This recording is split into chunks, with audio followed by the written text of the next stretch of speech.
When did old family home become code for snuffling entity in the dark?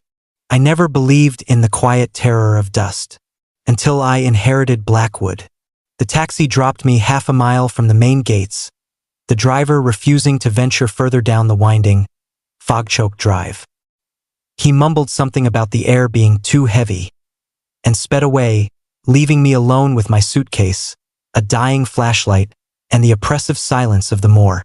The manor itself wasn't just old. It felt calcified, a grotesque sculpture of gray stone, draped in ivy that looked less like foliage and more like thick, black veins. The windows were vacant, hundreds of dark eyes staring out over the decaying grounds. My great-uncle Silas had died within those walls 6 weeks ago. A lonely death, I was told, and now, by some bizarre clause in his will, this monolithic ruin and everything inside was mine. I managed to wrestle open the massive oak front door.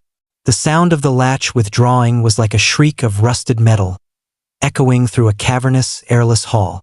The air inside was freezing, but not the clean cold of winter. It was a stale, clinging cold, smelling of forgotten linen and something metallic, like old pennies. "Hello," I called out, my voice swallowed instantly. I shone the beam of my flashlight around. The hall was 2 stories high, lined with portraits whose eyes seemed to follow the shifting light. I focused on one, a stern woman in a high collar, her mouth thin, her gaze accusing. As my light lingered, I saw what appeared to be a smudge of dampness spreading outward from the corner of her frame. I quickly moved on. My objective was simple: find the master bedroom, sleep, and call an estate agent first thing in the morning. I found the grand staircase.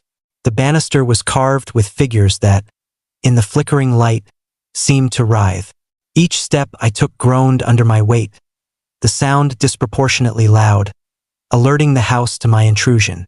As I reached the landing, a sound drifted up from the darkness below. It wasn't a thump or a creak.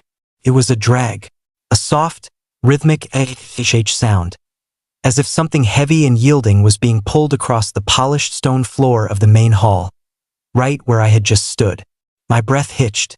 "It's the wind," I told myself, clutching the heavy bronze head of the flashlight like a weapon. Old houses make noise. I forced myself down the long, shadowed hallway toward the back of the house, where Silas's rooms were rumored to be. The drag sound stopped. The silence that replaced it was worse, a palpable tension, like a wire drawn taut. I fumbled with the key to Silas's bedroom door. Just as I managed to